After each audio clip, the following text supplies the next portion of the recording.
Good afternoon, everyone.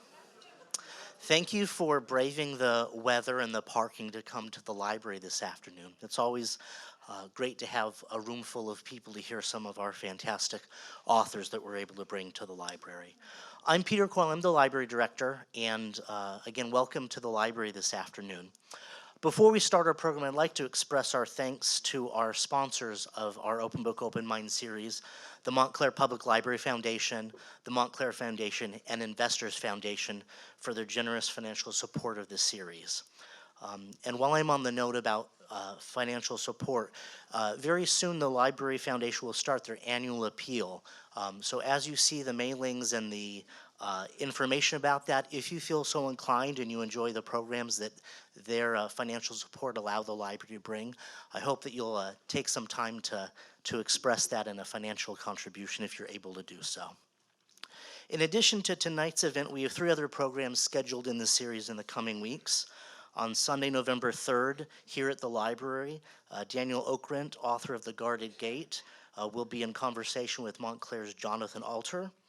On Thursday, November 7th at 7 p.m., the Montclair Art Museum is hosting one of our events as part of their free First Thursday, and B.A. Shapiro, author of The Collector's Apprentice, will be in conversation with Carolyn Levitt.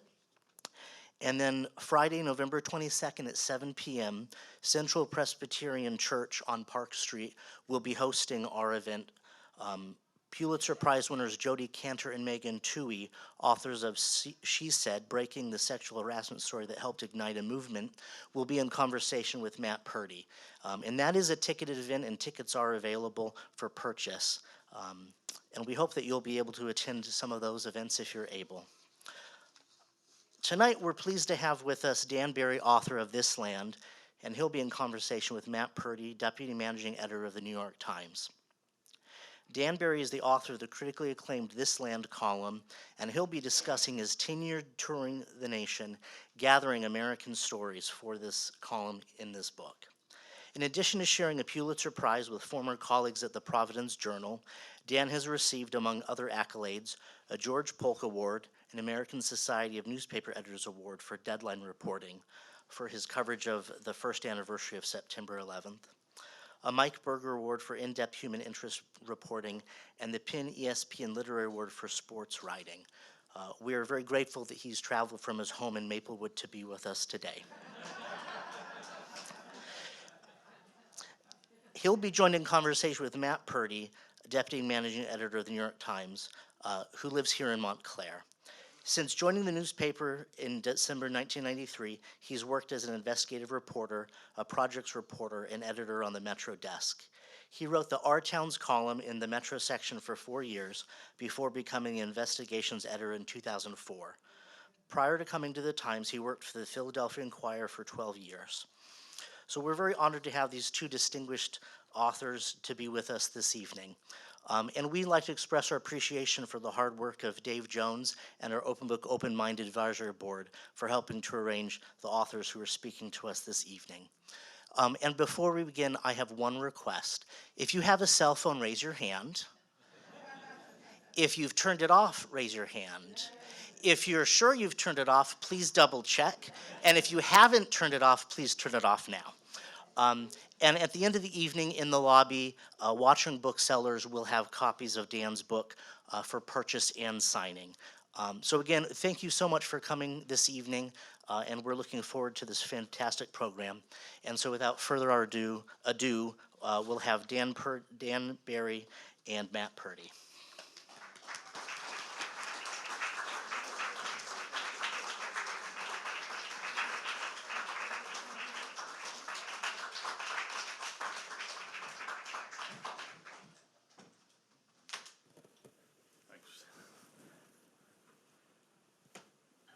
Who are these people?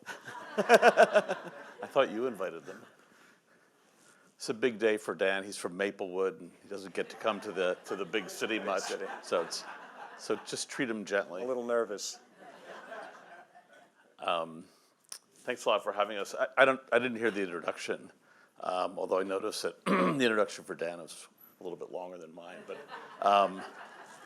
the reason that we're here, Dan's here, is, I don't know, maybe I'm being repetitious, but he is, despite the fact that he's a friend of mine, he is one of the most distinctive voices in American journalism. He's a fantastic writer. He's a great reporter, and he's written some memorable, many memorable books and articles and columns, and is now part of our weekly television show. And so it's really it's an honor to be here with him. Memorable, but we can't remember any of them. Right. Speak fast. We're getting older, so. But it's a dark and stormy day, so I figured we'd start with a dead body. Yeah, be great.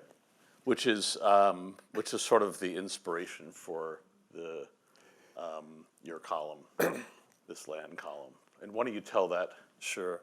Well, it's fitting that I'm Irish and I'm motivated by a dead body, right? Right. So, after Hurricane Katrina, I was writing the About New York column, which is really cherished real estate, or it was at the New York Times, and it's about the best job in America. But when Hurricane Katrina happened, I really felt the urge to go down and bear witness.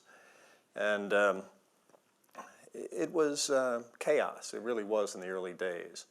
And Nicole Benjavina, who was a wonderful photographer for the Times at the time, and I were just riding around. And my assignment was basically see what you see, write what you see. And it was pretty insane. The traffic lights were out, so cars were going the wrong way on streets, and National Guardsmen from other parts of the country were let's say, on high alert, and it was a tense situation. And so Nicole and I were driving around just taking it all in, and we're driving in downtown New Orleans, and I said to Nicole, I said, "Is that a body in the middle of the street?"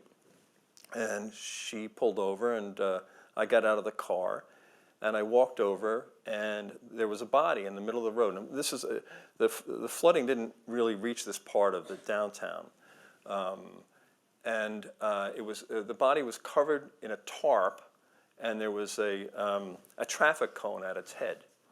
So I went back to Nicole and I said, "That's a fucking body." And so we're sitting there like kind of stunned. And then we saw some guardsmen come into view, and they walked up to the body, and we thought, okay, now the body is taken care of. Order will be resumed. And the guardsmen looked at the body, a couple took photographs, and then they walked away, and then one guy turned around and blessed himself and then walked away. So this was crazy, and so we were still trying to figure out what was going on, and I saw a state police lieutenant who was directing traffic around the corner, and I said, not for nothing, but there's a body in the middle of the street. And he said, yeah, I know, it's been there for a couple of days. I put the traffic cone there so that the CNN trucks wouldn't run over it. So you can imagine how we felt. So we continued driving around the city, taking it all in, all the chaos and the destruction and the insanity of it all. And then we had to leave. There was a curfew, and we had to drive many miles back to Baton Rouge. And Nicole and I were talking like, do you think that body will be there in the morning when we come back? No way will that body be there in the morning. So we came back in the morning, go through all the the stops. The police had stops all the way into New Orleans, and we get to that corner in New Orleans in Union Street, and the body's still there. So Nicole continued to drive around, and I had my laptop, and I just started writing. So I knew what the lead of the story was. This body. This is a body in the middle of a downtown street in America. And then the ending of the story would depend on whether the body was still there at nightfall. And so we continued driving around, seeing things. I wrote sort of an essay of what was going on, not knowing how the piece would end. And then we came back right before dusk and curfew, and the body was still there. So I filed the story. And to me, in the morning it appeared on the front page, and by 9:30 the body was removed. And so I think out of shame. And so it raised a lot of questions in my mind, including whether that body would have remained there had it not been that of a black man, right? So it says, it's a thing, it's like the military code, we collect our dead. But here in New Orleans in 2005, we're leaving bodies in the middle of the street, and that's okay. And if it's a black guy, well, there you go. So I came back to the newsroom after a few weeks in New Orleans, and I guess that moment kind of filled me with wanderlust, really, to see what else was going on around the country. I would have to say I'm definitely a Northeast kind of guy. I had spent 11 years in New England, but I'm a New York guy, and my experiences in New Orleans really made me realize that I know nothing. Was the idea sort of to take, you've been writing a local column, the idea to sort of take a local column national and find very local stories that sort of resonate? How absurd is that, too? Like you're doing a Metro column twice a week, and New York has a stipulated sense of place, right? I mean, language and a language. And if I said, something happened at Times Square, even if you're in, Kansas City, you would know intellectually what that meant. And so now to try and do an About New York column about the country, you lose that stipulated sense of place. And the first year I was filing every week, and so Angel Franco, another great photographer, and I were like, we'd come back from someplace, and Friday I'd write, and Saturday morning I was looking for someplace else to go, and we were trying to move around. What were you looking for? What sort of made, was it a quirky character? Was it tension? What was the sort of thing that would catch your eye? I was trying to figure out how to describe how we live, and to be in places that do not get a lot of media scrutiny. And so what I would do is I would move around the country, to make sure that if I was in New England this week, next week I'd be in the Southwest or in the Midwest somewhere. 1, 2, shake up the tone so it's not always sad or poignant and not always funny or whatever. And I would read the local newspapers' websites. And so if I were doing Illinois, I wouldn't look at the Chicago Tribune website. I'd look at a smaller Champaign or something, and look there. And then I would look at the community news and see what people were talking about. For a long time, I wanted to do a column about a pancake breakfast. I don't know why. I mean, that's you're hungry. That's insight into my news sense. But really. Matt, I guess it was like how we live, and also people introducing readers to people and circumstances and places they might not have thought about. And so you travel. I mean, you spent a pretty interesting period of time traveling the country, right? You went to all 50 states. Yeah. And he has the expense account to prove it. And you basically started around the time of the Obama presidency, right? And ended right after Trump was elected. I mean, or the book covers that period. Right. Largely. So it begins at the very end of the Bush presidency, covers the entire Obama presidency, and then just at the very beginning of the Trump presidency. So this land, is it like this land is, the song? It's actually been rewritten to "This land is my land. This land is my land. This land is my land. Get off my land. My land."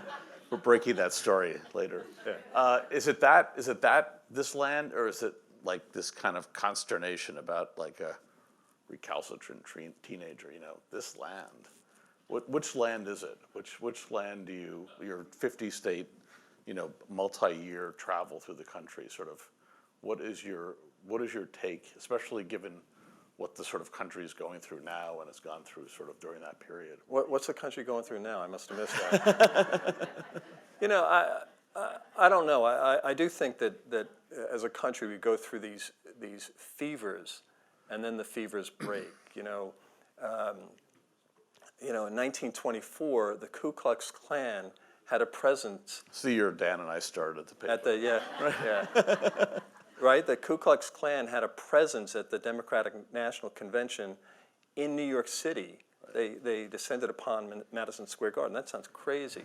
Then, of course, we went through the McCarthy stuff and other moments. And I think it's cyclical sometimes. We have this fever and it breaks. But You weren't out there covering politics. I mean, you were sort of purposely not doing that, right? no, and just imagine showing up somewhere in this country, far from any city really, and saying, "I'm Dan Barry. I'm from the New York Times, and I want to hear your story." And invariably, I would hear, "Why the New York Times? What the hell are you doing here? What's going on?" There was only one time I would have to say that almost uniformly I was accepted and invited in, and except one time in Alabama, some guy was talking to me, and then he interrupted himself. He says, "You're a papist, ain't you?" So, does it show? And I have to say, it was the one time I felt really proud to say, "Yeah, I'm a papist." But Guilty as charged. yeah, guilty as charged, and I'll pray for you. But so anyway, I guess what I And were you, during that period, were you picking did you up? just interrupt me? I did. Go ahead. Were you picking up a kind of tension that, people at least write about, that we're in the middle of a very tense situation, and it's polarized? I mean, did you feel I would say that there were economic tensions. So I spent almost a year in a diner in Elyria, Ohio. I gained a ton That's of really weight. slow service. Yeah, I know, right? Coffee. And I was there because, you could see people, you could sit with people and learn who they were and hear their stories, and then you could follow them out of the diner. And the owner of the diner, her name is Donna, was struggling economically, and it was a small city. Elyria is a small city, struggling, and you could see the downtown disappearing. And how many revitalization efforts had that city gone through? So I would see that kind of tension. It hadn't. I wouldn't say it had morphed into what we saw in the 2016 election, and also the tension that is ever present. The original sin, effectively, as it's called, is the question of race. That was Right. very much. I was going to raise two columns you wrote about race. One was right after the Obama election, on election eve, a black church in Springfield, Massachusetts, of all places, was burned. Thanks. Right. And then the second one was about during the whole to-do over Confederate flags. There was a protest in South Carolina. Right. And there was an aging neo-Nazi. Can you be aging neo-Nazi? Anyway, Right. is an aging neo-Nazi who was in the hot sun and was kind of in rough shape, and he was Right. aided by a black state trooper, right? And the photo of that went viral, and there was Right. like a Rorschach test. So those were two kind of bookends of writing about race during that period.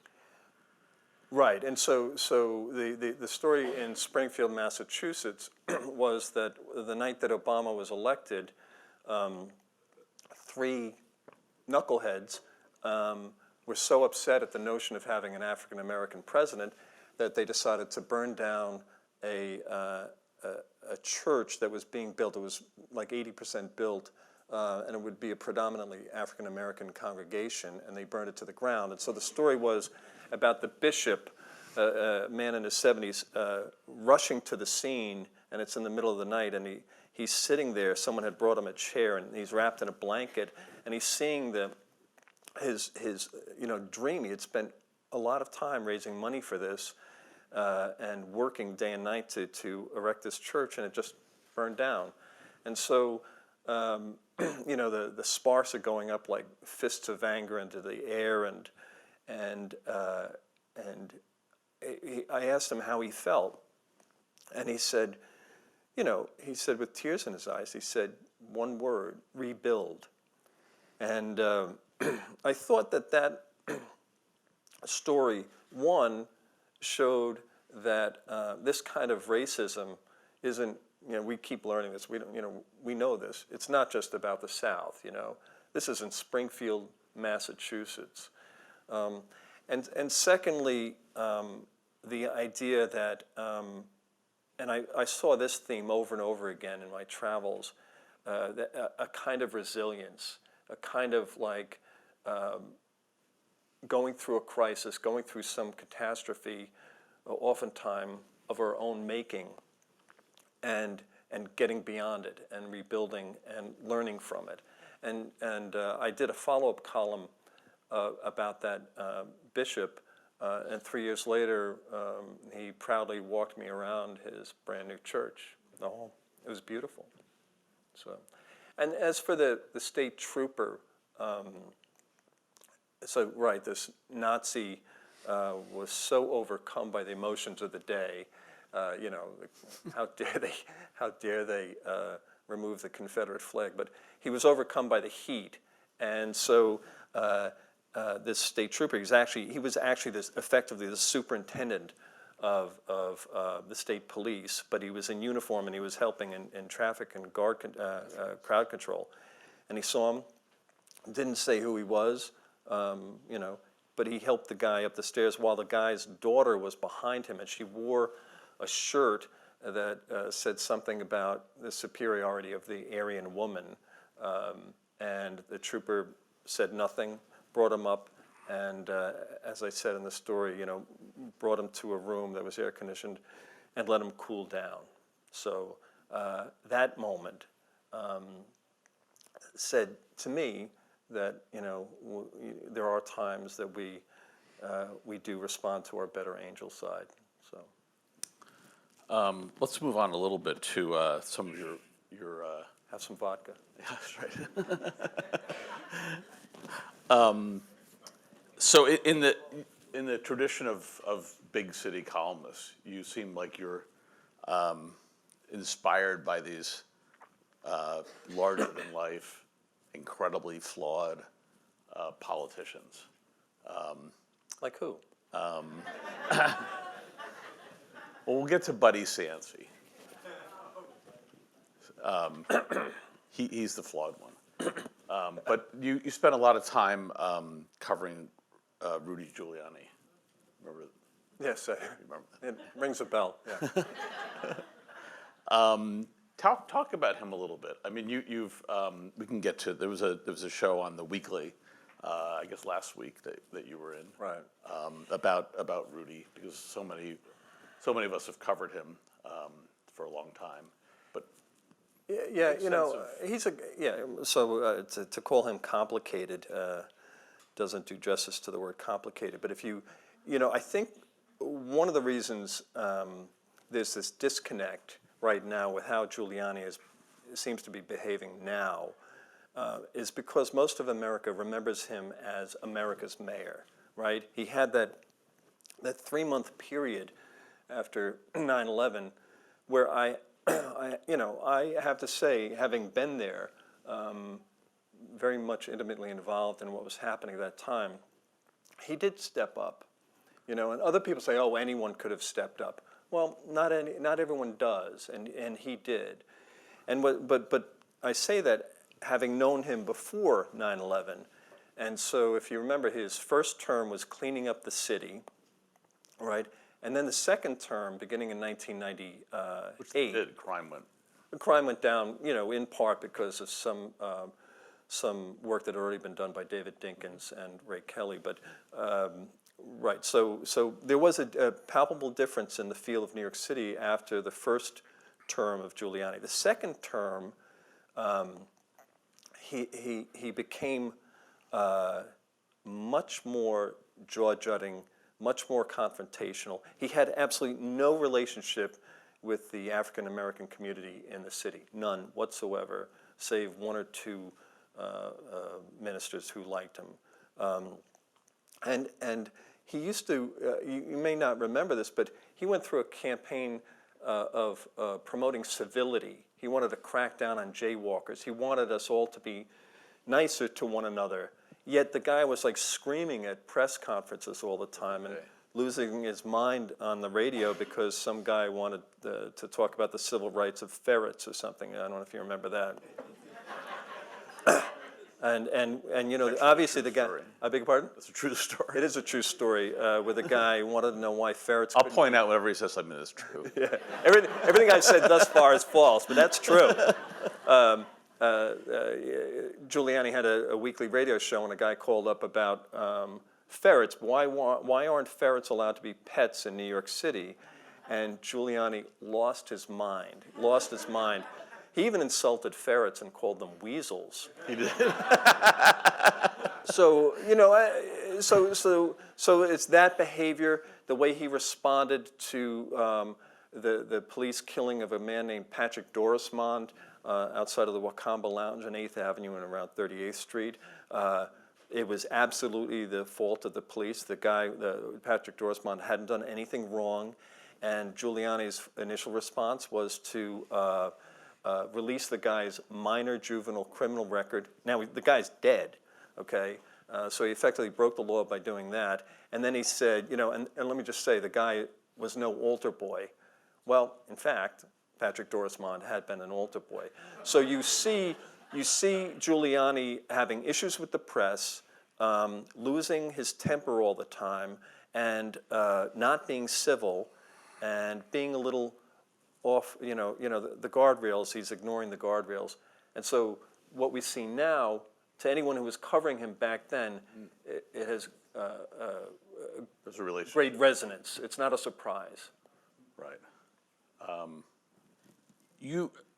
Buddy Cianci, I mean, the gift that really is your beating a dead politician, right? I mean, Yes. he's no longer with us, but that's not stopped Dan He from. keeps on giving. Right. So I don't know if everyone knows who he was. Why don't you tell him? The mayor of Providence, Rhode Island. No, so he was Dan worked at the right before I came for a long time. Before I got hired by the New York Times, which they immediately regretted. I worked for several years at the Providence Journal, which when I got a job there, a friend of mine said, "You're going to love Providence. It's a reporter's theme park." And by the time I got there, Cianci had already been mayor, had already been convicted of a felony, and we can get to that. And now he came back. He announced that he was running for mayor again while he was on the radio. He had his talk show, and he basically dropped the mic. He said, "Well, I'm going to City Hall and filing the papers." And he won again, and then years later he was convicted yet again and sent to prison. But he was a larger-than-life character, the first Italian-American mayor of Providence, Rhode Island, a brilliant, charismatic politician, and ultimately Shakespearean. So I'm going to ask you there was a theatrical production, there is one about Cianci, that Dan went to Providence. I'd just like you to read the opening of your review of but I have to hand him the paper because I have it. It's right at the bottom there.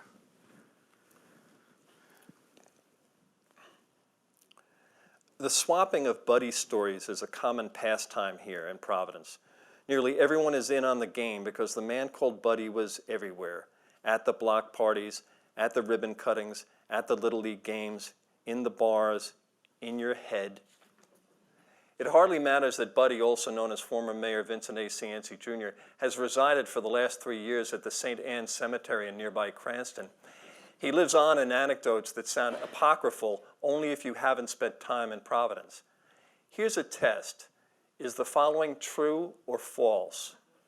While stewing one night at home, the mayor of Providence summoned a man he believed to be sleeping with his estranged wife.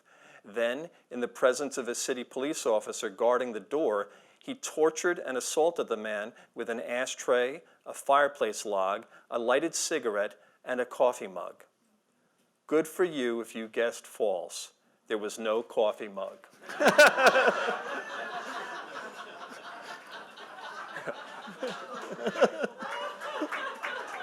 He also, thank you. Yeah, anyway, he did other things as well that I don't know get into.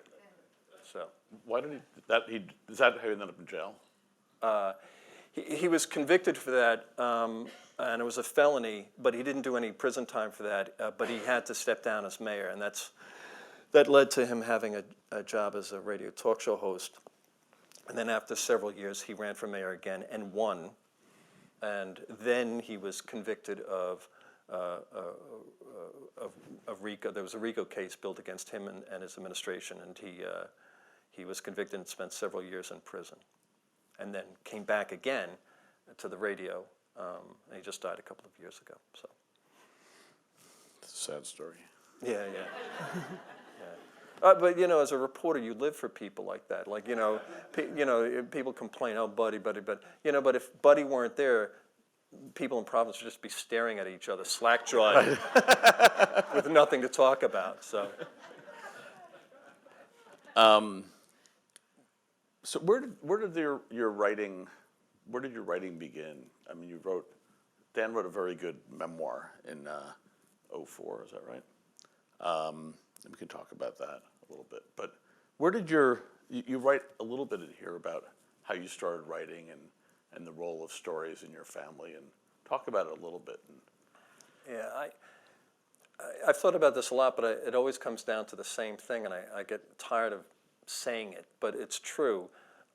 My mother was from Ireland. She was from County Galway, and she was effectively orphaned when she was about 15, and so she came from rural Ireland to Brooklyn in 1952. Just imagine going from a third world country to Brooklyn, okay? So she goes to a church dance and she meets my father, who was a Depression era New Yorker, like really had a brutal childhood.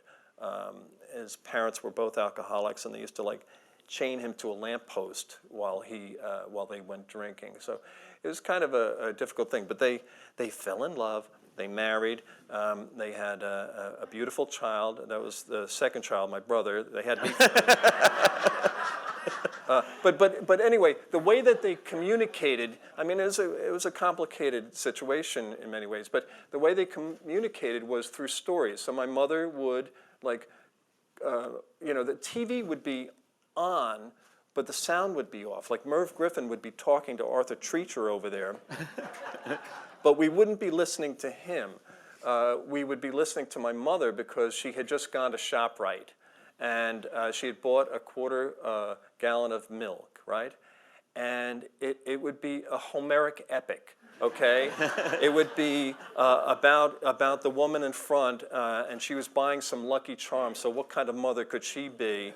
And the way the cashier was chewing her gum and everything. And she would just tell this amazing story. We'd be on the floor laughing, the TV sound would be off, and basically the story was, my mother bought some milk. Right?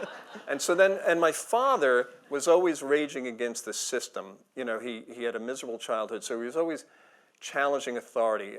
My most enduring memory of him was he had broken his leg in the summer of, I guess it was 73, or right, whenever the Watergate hearings were, 73. And so he didn't go to work. So he unraveled a coat hanger, and he would stick it inside the cast and scratch, whatever was needing scratching. And he would be screaming at the television because Haldeman, because of Ehrlichman, because of this, and blah, blah, blah. So you take those two influences, right? Wanting to hold the powerful accountable, and then just telling stories as a way to navigate. That's a very Irish thing. Like you'd ask someone a direct question. They're not going to answer you directly. They're going to tell you a stem winder, and somewhere in there is the truth. Right. So you take those two influences. And when I was a kid, I used to get my ass kicked all the time, and and that'll clear your head. That'll make you want to hold bullies accountable and tell the story of how you got your ass kicked. So that's how good.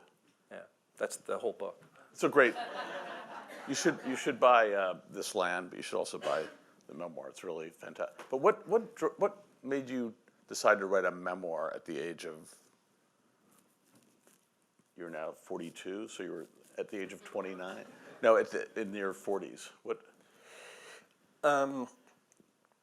Because I find myself endlessly fascinating. No, no, I actually have the only copy of this book. that's right. That's how good a friend I am.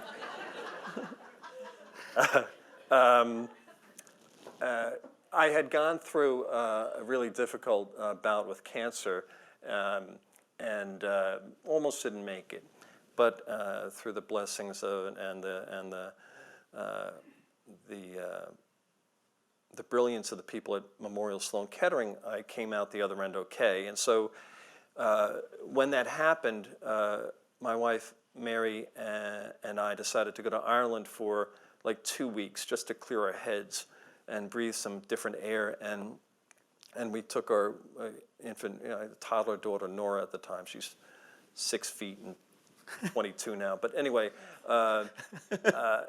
and so I came back and wrote a travel piece about that, about going back to where my mother was from and seeing the part of Ireland that isn't on the bus tour, and just stopping in one place. And so some literary agent read it and said, can we have lunch? And I said, sure. And then he basically did something that always gets me. He dared me. And, I come from a place where you take dares seriously, and he dared me to tell him a story, to write a story. And I did, and it was about the school bus ride to my Catholic high school, which was an all-boys Catholic high school. So you can imagine how much fun that was in the 70s. It was madness. But anyway, the bus ride was 45 minutes long, and so you have 30 boys between the ages of 14 and 18 in a bus for 45 minutes. No good will come of this. And it was, as I say, it was like Lord of the Flies on wheels. Right? And this is a true story, So, the first day, I'm a freshman, and you had to wear a blazer and a tie, and the bus pulls up. It's my first day, and the doors open, and I begin to step on, and the bus driver says, "Get off." I said, "I'm sorry, is this the bus to St. Anthony's High School?" He said, "Yes, get off." I said, "But I'm going to St. Anthony's High School." And then some guy, some senior, turned his head. He said, "Did you hear the man? Get off the bus and get on your knees and pray before this bus," right? So I had to, I just want to go to St. Anthony's High School. I just want to be a freshman. You didn't want to do so that. now I'm on my knees in front of one of these big yellow buses, and there's like 30 guys in the bus looking at me like they can't wait to have a piece of me. So I wrote that story, and then the guy said, "Why don't you tell me some more?" And it spun out into a memoir. So whatever. It's really a look at, to me, it's a celebration. Long Island gets ridiculed a lot, and to me, it's a celebration of that generation who all, they grew up in the tenements of the Bronx and Brooklyn and Queens, and so all they want is like their own place, a small lawn, and they just want to sit in their lawn chairs and watch the sprinklers go back and forth because, you know what, it's theirs. And, if you came from where they had come from, you go, this is okay. So. Well, why newspapers? Why did you end up in newspapers? Why didn't you write novels and starve to death? I didn't write novels because, what's the reason? Not enough talent, I don't know. I just knew that it had to be in the Word. And initially I wanted to be, Hunter Thompson. And I didn't write for the college newspaper. I did some magazine stuff on the college. You were an editor of a college newspaper. Yeah, college magazine, right. An alternative magazine that, It's called The Atlantic. You may have The Atlantic, right. I spent half my college career trying to prove that the Franciscan priests were getting free Chivas Regal through a back door. I never broke that story because it didn't happen. But anyway, that's what, that almost didn't stop me. No, so I wanted to do that. I wanted to be St. Bonaventure University, and it is accredited. It is accredited. So, right?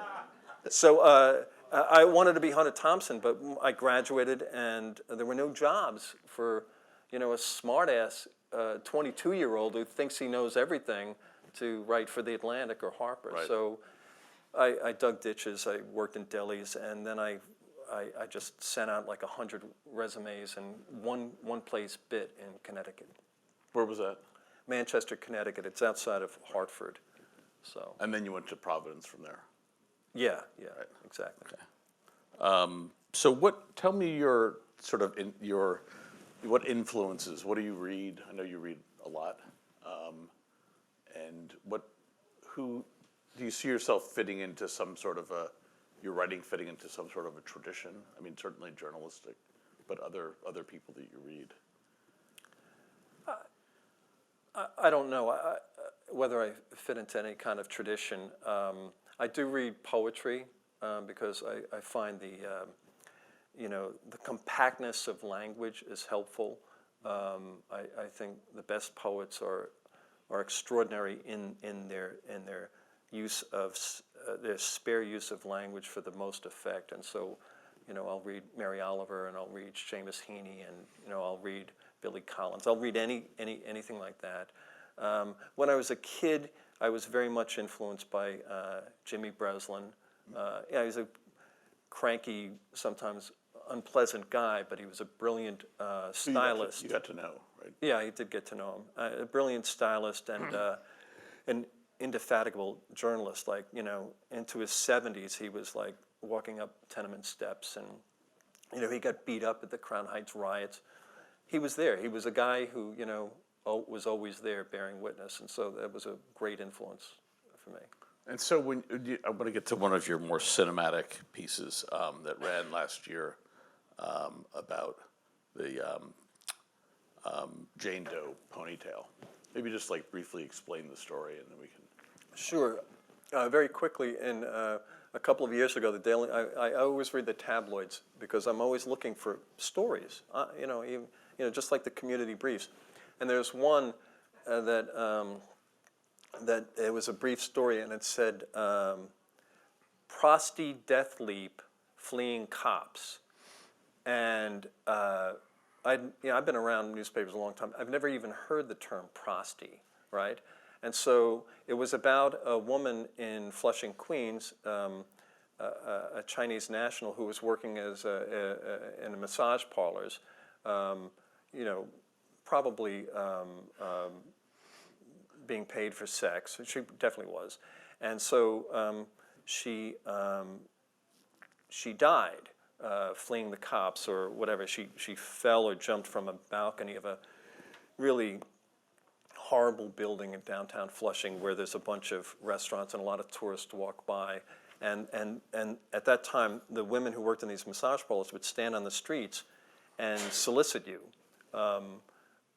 And she was among them, and someone called the cops on her, or she solicited an undercover cop, and then when she realized that she was going to go to jail again, all sorts of things went through her mind apparently, including that she would be deported or she would not ever get to be her green card, and so she either fell or jumped from a landing. But the Daily News headline infuriated me. It pissed me off, the idea that a life could be reduced that way. And so I set out to try and tell her story and to give a name to her. So that's where that began.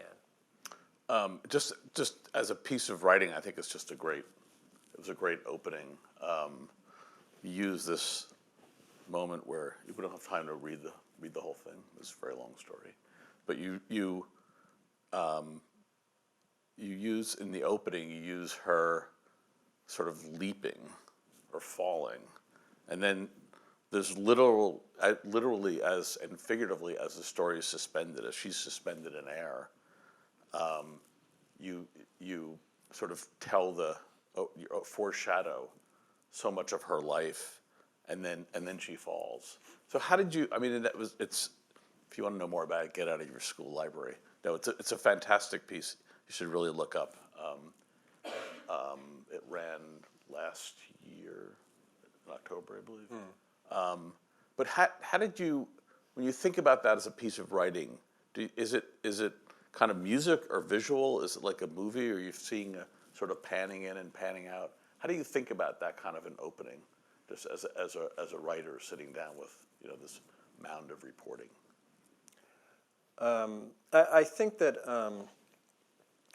with newspapers, remember that I talked about a dare. I'm a very competitive guy. I play basketball a lot. So I look at the cover of the New York Times. There are 6 stories, and there are stories from war zones. There's stories from Washington. Many of the writers are people I know and love and I respect. And screw them. I want you to read. I want you to read my story, right? And so the only way, and then I know how you read the newspaper. You're looking at it for reasons not to read the story. This is my thought. You're looking at it and you say, I don't need to know. Oh, I knew that.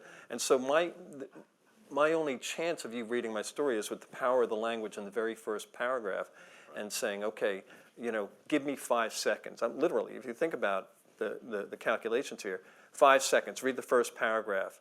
And then if it's enticing enough, if I've used, whether it's humor or poignancy or some kind of power of language, some kind of, kinetic action with the verbs and the nouns, then you'll give me 5 more seconds to read the second graph.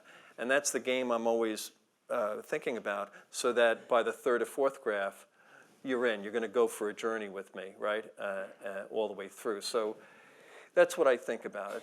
I work extremely hard on the first paragraph or 2 to draw you in, so that you'll stay with me. Read a couple. You don't have to read the whole thing. Don't read the whole thing? I don't know. We'll take a vote after each paragraph.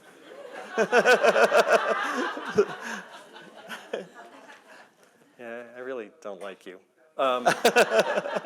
Where do you want me to read to? I don't want to. A woman begins to just read the first few paragraphs, because they really do actually what Dan said they did. It's another moment where he's telling the truth, just for those of you scoring at home. Right. Okay. A woman begins to fall, with her long dark hair in a ponytail and her black and red scarf loose around her neck. She is plummeting from a 4th-floor balcony through the neon-charged November night. Below awaits 40th Road, a gritty street of commerce in the Flushing section of Queens, Chinese restaurants and narrow storefronts, and dim stairwells leading to private transactions, strivers and dawdlers and passers-by, all oblivious to what is transpiring above. But before the pavement ends the woman's descent, a few feet from a restaurant's glittering Christmas tree, imagine her fall suddenly suspended, her body freeze-framed in midair, if only for a moment. And then I tell her story of who she is and what's happening here, and then gravity prevails. So. I think we want to have some questions.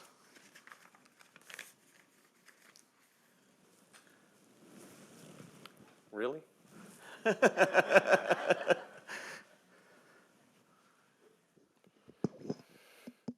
you so much. Sure. Okay, I'm going to go around with Mike. Just raise your hand. I'll start over here. Thanks for your presentation, Dan. Thank you. I have one question, because you brought up the idea of a fever period, like we're going through now, and through the McCarthy hearings and so on and so forth. I'm just thinking it might be a little bit different now, and I was wondering what your reaction to that is, because we are going through a fever pitch period, but it seems like every day the difference is it's exacerbated by the right-wing media, in particular Fox News, that just reverberates and makes it worse day in and day out. So I think that's makes it a little bit of a different period than some of the other fever pitch times we've gone through. Yeah, I have to be careful here. I would say that, and Matt will attest, that the New York Times is actually getting it from both the left and the right very, very strongly. I would only say that what's perhaps different about this era, from my perspective, is being constantly called the enemy of the people, and the fake news, and that theme, I fear, has great consequence, because what it leads to ultimately is not knowing what is fact, what is truth. So that's what I think is definitely different at this time. Now, that's happened in the past. McCarthy would criticize the press, but now the forum of Twitter and social media, magnifies that 100-fold. So that's different. I hope that when the fever breaks, that's part of it. Okay, another question?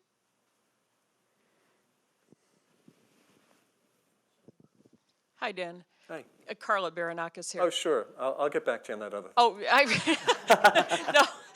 What I was going to ask about is your writing at least pushes the boundaries of some of the writing that you see in the New York Times. And so what I wanted to get a sense of is how much do you get pulled back, if any, and in the process of getting pulled back, if at all, do you find that makes things better or worse in your stories?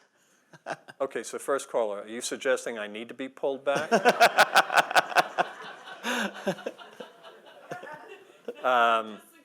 that no. your writing stands out as different from a lot of what we read in the paper.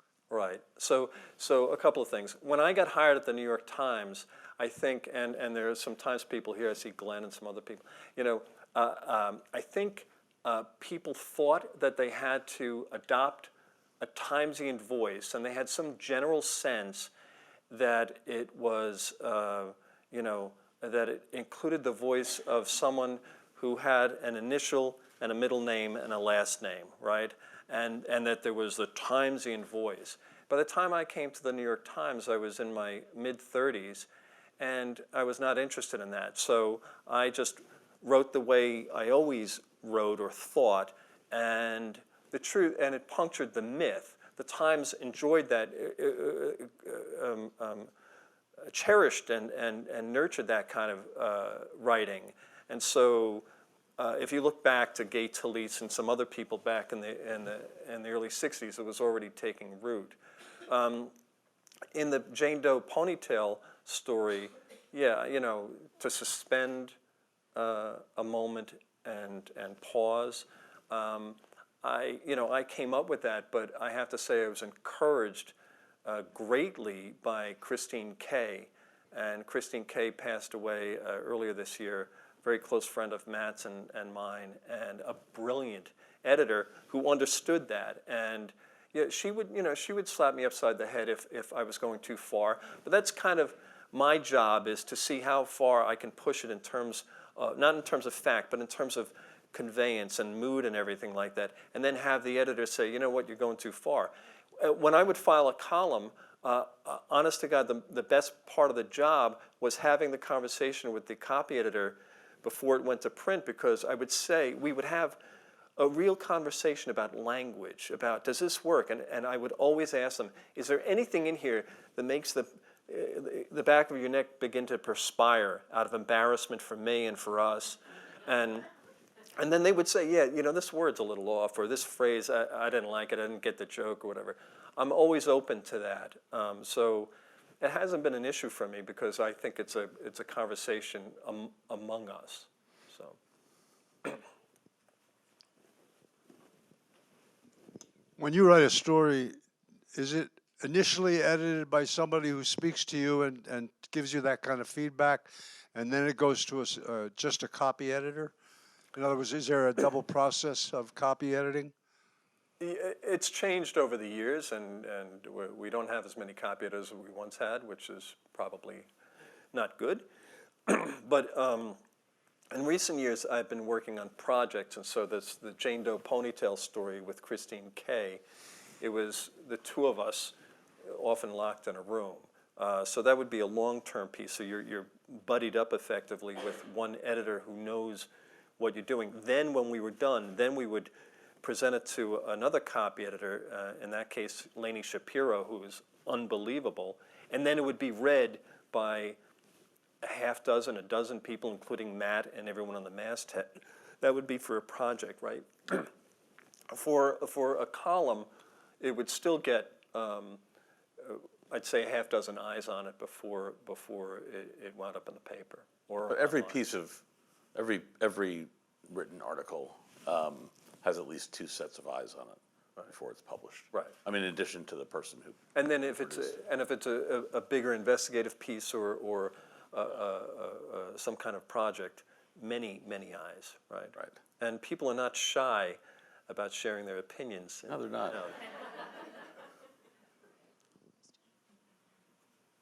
Hi, thank you so for your work over the years. Thank I'm a real fan of your writing. You wrote a piece, I think it was last year, and it was about unwed mothers and their children in Ireland. And I was very taken, as with many of my friends, and we had many discussions. I was just wondering if you could talk a little bit about how the process of writing that, how that was for you, because it was very torturous to read, but very good, very well done. Yeah, the story is about, thank you. It was about mother and baby homes in Ireland. And so from 1925 up until not too long ago, unwed mothers would be basically relegated to these institutions, and they would give birth and then stay with their baby for no more than a year, and then they would be shown the door, and the baby would stay in the institution or be fostered out, oftentimes to a farmer who needed an extra set of hands because he was older, or would be adopted, they believe, back to the United States. This institution that I wrote about was only about 25 miles or so from where my mother grew up. So as I was writing it, I thought about my mother, who left Ireland when she was 15, and a lot of the young women and girls who went up at this place were 15. And so it was really about a repressed society, a misogyny that continued. Now there's a whole reconciliation process going on in Ireland, and awareness of how wrong this was, and the reason this institution became kind of famous is that the nuns who were running the facility, there was a high mortality rate among the infants and young children who were born and raised there. And so I think it's in part because of shame, and in part because of a need to save money, that several hundred, perhaps as many as 800 of these babies were buried in a disused septic system below the grounds. And so if you're Catholic, you know that if you're baptized, that entitles you to be buried in what is considered sanctified or blessed ground. And a septic tank is not that. And so this was a real case of Ireland having to look at itself. What had it done in trying to keep up with the stringent Catholic mores at the time, and also how they treated women. So it was a very personal story for me.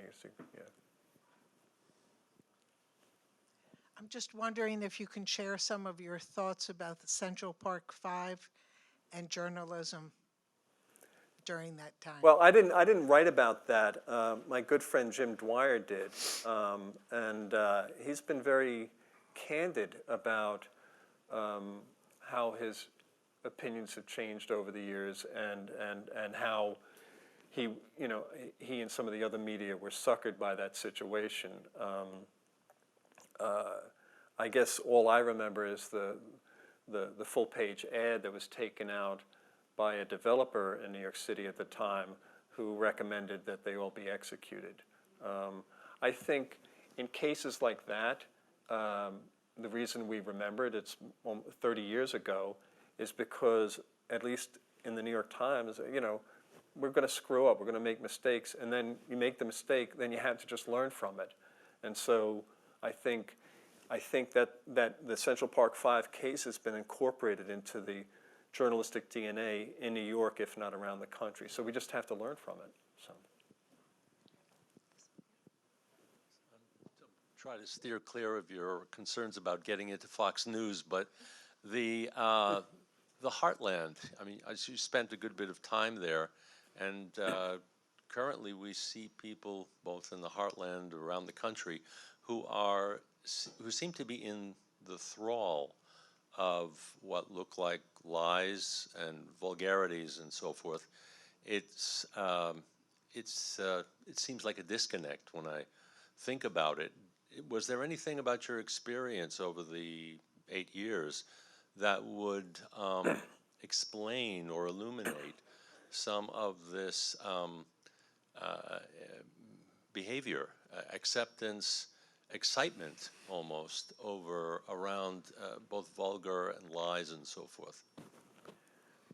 Well, because I'm a New Yorker, I've never uttered a vulgarity, and I'm I'm as offended as you are. You know, I didn't. I guess I was so off the grid at times that, and my stories were not political directly, that I may have missed. And talk about learning from our mistakes. I wonder if I was among those who just didn't pick up on what was going on. I wrote about the economic inequities that people were experiencing, say, in Illyria, and I was writing about the racial tensions. I covered Ferguson as well. So the only time that I had a whoa moment was in September of 2016. And I had gone to the Flight 93 Memorial in Shanksville, Pennsylvania, and that's a whole story in and of itself. And so I'm in Pennsylvania, and I'm driving there in the back roads, and I saw not one Hillary Clinton sign, and I should have realized what I was not seeing. I saw more than a few Trump signs, and then I also saw several Confederate flags, and that kind of blew me away. I mean, I'm not a historian, but I think that Pennsylvania was on, correct me if I'm wrong. And so I can't answer your question directly other than to say I think that it's a manifestation of people feeling distrust of government and feeling that they're not getting their share of the economic pie, and that it's being spun from that. And I would say I'm from Long Island, right? And in my mind, Long Island is blue collar, white collar, mostly Democratic. Well, it ain't. So where I come from in Suffolk County, a hell of a lot of Trump supporters and people who agree with this administration. So it's not just the heartland. That is, Long Island is the heart of America. But one other point, we keep talking about this, but if you think about some of the players at the moment, Donald Trump is from Queens, and then if you think, where's Scaramucci from? Where's Rudy Giuliani from? Right? Where's Michael Cohen from? Where's Bill O'Reilly from? Where's Sean Hannity from? Sean Hannity went to high school with my brother. It's all you could do a 15-mile radius, and they're all from around there. So. Hi, Dan. Greg and Sarah D. Smith, Bonaventure class of '90. Me too. A couple years after you. This thing about the Confederate flag in Western New York from Binghamton on over to Olean fascinates me as well. Just kind of strange. Would love to pick your brain on that another time. But one of my favorite works that you've written is Bottom of the 33rd. I grew up in Rochester, and my dad took me to Silver Stadium in the era the whole time.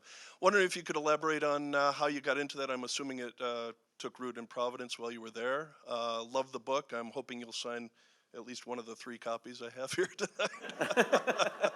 I'm sorry, I can't do that. And we'd love to have you over it's for beneath me. And we'd love to have you over for a glass of whiskey afterwards. Mary and I lived in Pawtucket, Rhode Island, which is a struggling mill city just north of Providence. And we lived maybe a few hundred yards from McCoy Stadium, which was a WPA stadium built in 1940, and the Pawtucket Red Sox played there. So I knew about the stadium, I knew the team, and so when you would go there, you'd get a glass for your beer, when Mary had beer, and and it would have the scoreboard around the lip of the glass, because the game lasted 33 innings. They played 32 innings in one night. It lasted 8 hours on a cold April night, and it tipped into Easter Sunday morning, and finally sanity prevailed for complicated reasons, and they ended at the bottom of the 32nd with the game tied 2-2. And as the ball players were leaving the park, the sun was coming up and people were beginning to go to early Easter Mass, right? So the game is postponed for a couple of months. And at the end of the 32nd inning, there were 19 people in the stands. Okay, 19, all right? And it was cold, it was miserable.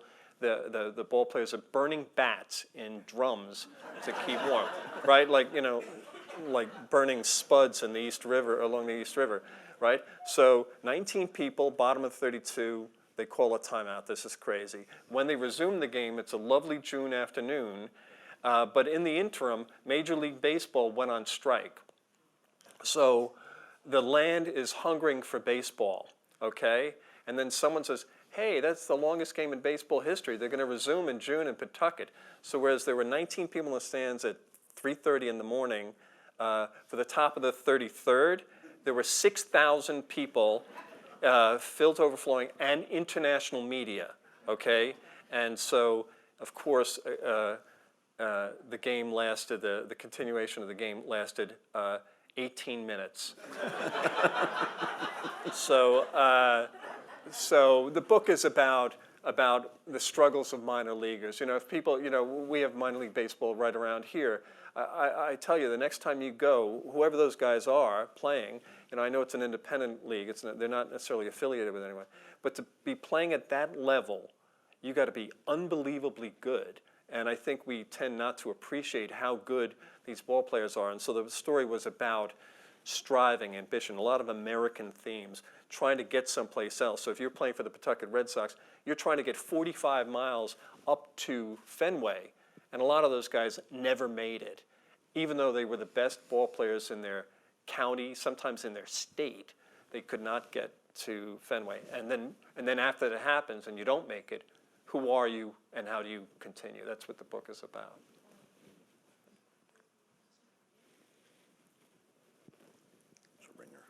Thank you. Dan, you're doing great despite the tough questioning. Yeah. No. Anyway. He should just leave now, right? I wanted to go back to just how you do what you do as a writer. I know, in my view, when I read like Jane Doe Ponytail, any of your pieces, as a reader, you are so close to that. I am so close to that person you're writing about. I feel like I'm in their skin, and yet there are enough touches there that this is a universal story. Like it's both a zoom in lens and a long lens. And I know how hard it is to do both, and because if you're going to try to set this in a large universal context and be that close up, you can't use too many words to do that. It just brushstrokes. And I just wondered what it takes to get that close, and also how hard is it to tell us where we are and why this is a story about American striving, or something that is going to make us see this as more than just a story of the person we're in the skin of. I'll probably be inarticulate about this, but if I were, also, Dale, you know how bizarre it is what we do. I travel several hundred miles. I meet someone for the first time, and within 15 minutes, I'm asking that person incredibly intimate questions, okay? And this will go on for a few hours, and then they know nothing about me. And so I have their story in my notebook. And what is that like? They've just given me this gift of their story. So I take that very seriously. But when I'm interviewing them, I try to imagine myself as them. I mean, it's a little bit of a trick of the mind, and I do use hallucinogens. It does help me. It's a work aid, and I have expensed it. But no, because if you do that, it's a trick of the mind. Then things that the questions that aren't written in your notebook in anticipation thoughts and realizations will come to you more readily. Why did you do that? What were you thinking? Getting really intimate. So then I think that I know that person and I have a notebook full, right? And so I feel like, okay, this is mine now. Cherishing it as that person's story and honoring it when I tell it. And so then when I'm trying to represent that person, it's the second part of the equation, and it goes back to the notion of poetry and using spare language to get universal themes rung. You know what I mean? So I'm always thinking about what Matt is thinking about. I'm always thinking about you and how you would experience it. So I do all those things you hear about at incredibly boring journalism conferences about reading aloud your stories and killing your little darlings and all that kind of stuff. And so you trim it down. You're channeling that person. You're trying to convey. You're trying to create empathy, right? You're trying to find You're trying to connect the reader with the person, and I find that there's enough universal language among us that's what I strive for. Does that make sense?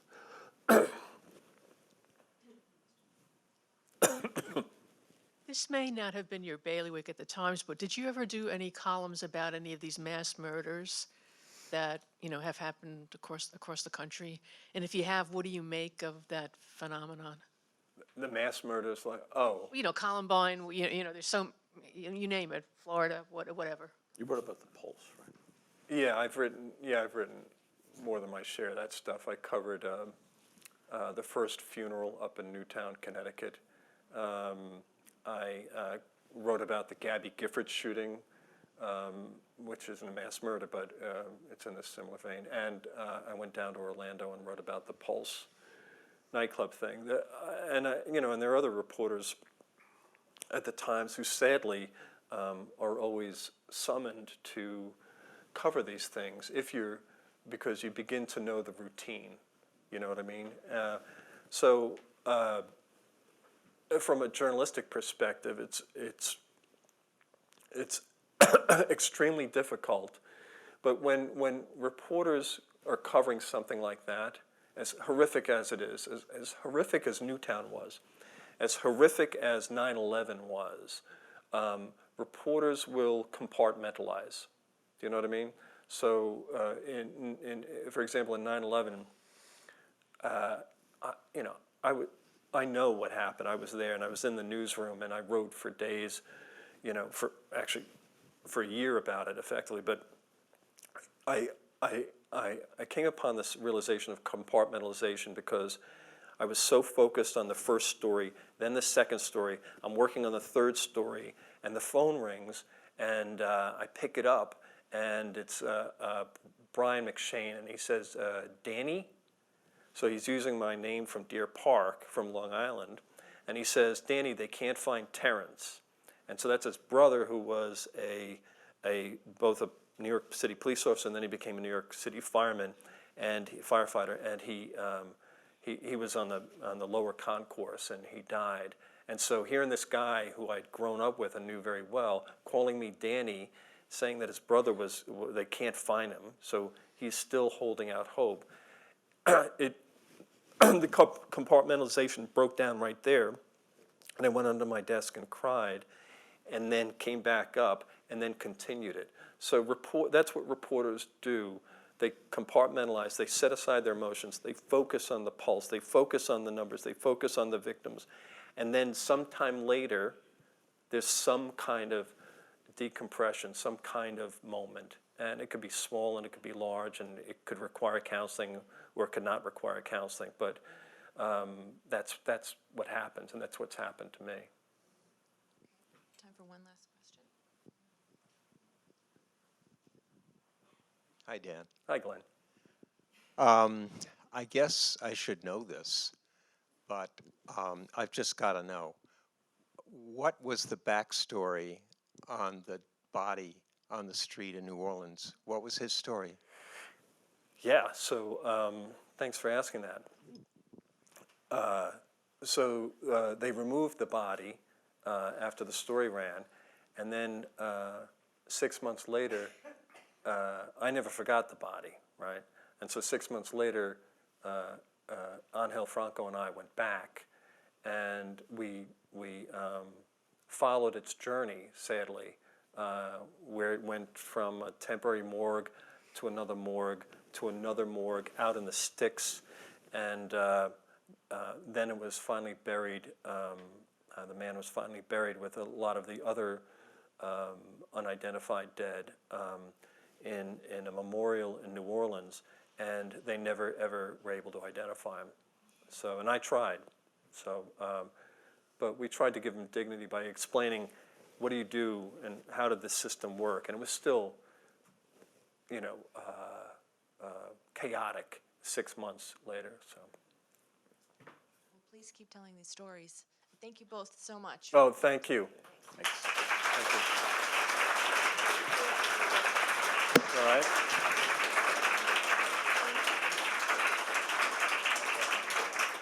Okay, now we're going to have Dan in the back signing books, so I hope everyone has purchased one, but Margot's still selling at the table in the cafe, so thank you all for coming very much. And there's a flyer at the door that has the 3 programs we're having in November listed on it, so I hope you all come to those too. Thank you.